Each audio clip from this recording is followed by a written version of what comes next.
Assalomu alaykum qadrli futbol muxlislari. Jahon chempionatining play-off bahslari o'z nihoyasiga yetdi va nimchorak finalda vakillarimiz ham qatnashishi bizni juda ham xursand qiladi. Ushbu haqda to'liq ma'lumotni video oxirida taqdim etamiz. Ungacha like va obuna bo'lishni unutmang. Play-off bahslari va unda qayd etilgan natijalar bilan tanishtirib o'tamiz. Janubiy Afrika hamda Kanada o'rtasidagi uchrashuvda Kanada 1-0 hisobda g'alabani qo'lga kiritdi. Yana bir bahsda Germaniya Paragvay o'rtasida bo'lib o'tdi va 1-1 hisob asosiy vaqtda qayd etildi. Penaltilar seriyasida Paragvay nemis mashinasini uyiga jo'natib yubordi. Niderlandiya hamda Marokash o'rtasidagi uchrashuvda ham asosiy vaqtda 1-1 hisob qayd etildi. Penaltilar seriyasida esa Marokash Gollandiyadan ustun keldi. Marokash juda kuchli o'ynadi o'yinda ham. Côte d'Ivoire hamda Norvegiya terma jamoalari o'rtasidagi uchrashuvda Norvegiya 2-1 hisobda g'alaba qozondi. G'alaba golini Haaland 86-daqiqada raqib darvozasiga yo'lladi. Fransiya Shvetsiya o'rtasidagi bahsda Mbappening dubli hamda Barkolya bitta to'p kiritdi va Fransiya 3-0 hisobda g'alaba qozondi. Bu Fransiya jahon chempionatida asosiy g'olib bo'lish da'vogarlaridan biri hisoblanadi. Meksika Ekvador o'rtasidagi uchrashuvda Meksika 2-0 hisobda ishonchli g'alabani qo'lga kiritdi va keyingi bosqichga yo'l oldi. Angliya Kongo o'rtasidagi uchrashuvda 2-1 hisob qayd etildi. Angliya qiyin g'alabani qo'lga kiritdi. Kongo ancha bosh og'rig'i bo'ldi bu Angliyaga.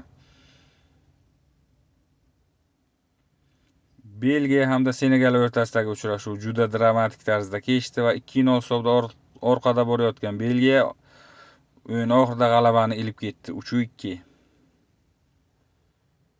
Amerika Bosniya-Gersegovina bilan kuch sinashdi va 2-0 hisobda ishonchli tarzda keyingi bosqichga yo'l oldi. Ispaniya hamda Avstriya o'rtasidagi uchrashuvda Ispaniya 3-0 hisobda g'alaba qozondi va osonlikcha keyingi bosqichga yo'l oldi.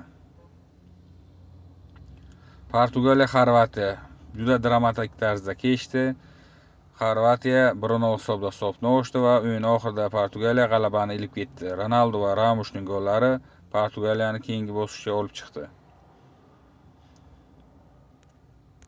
Shveysariya hamda Jazoir o'rtasidagi uchrashuvda 2-0 hisobda Shveysariya g'alaba qozondi.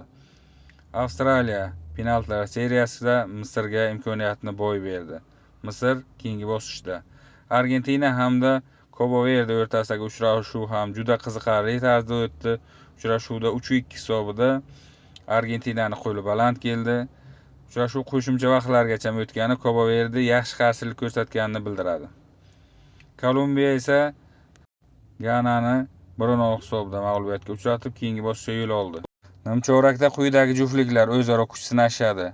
Paragvay Fransiya, Kanada Marokash, Portugaliya Ispaniya, AQSh Belgiya, Braziliya Norvegiya, Meksika Angliya, Argentina Misr, Shveysariya Kolumbiya.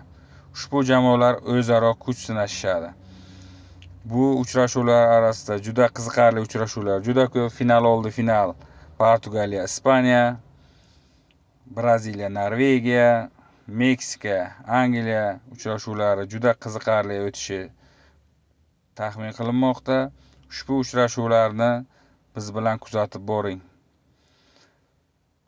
Vakillarimiz Ilgiz Tantashev boshchiligidagi hakamlar brigadamiz Fransiya hamda Paragvay o'rtasidagi uchrashuvda bosh hakam sifatida o'tkazishadi. Ushbu uchrashuvda vakillarimizga omad tilab qolamiz. Hamda Jahon chempionati 2026 bahslarini davomini biz bilan kuzatishda davom eting. Like va obuna bosishni unutmang.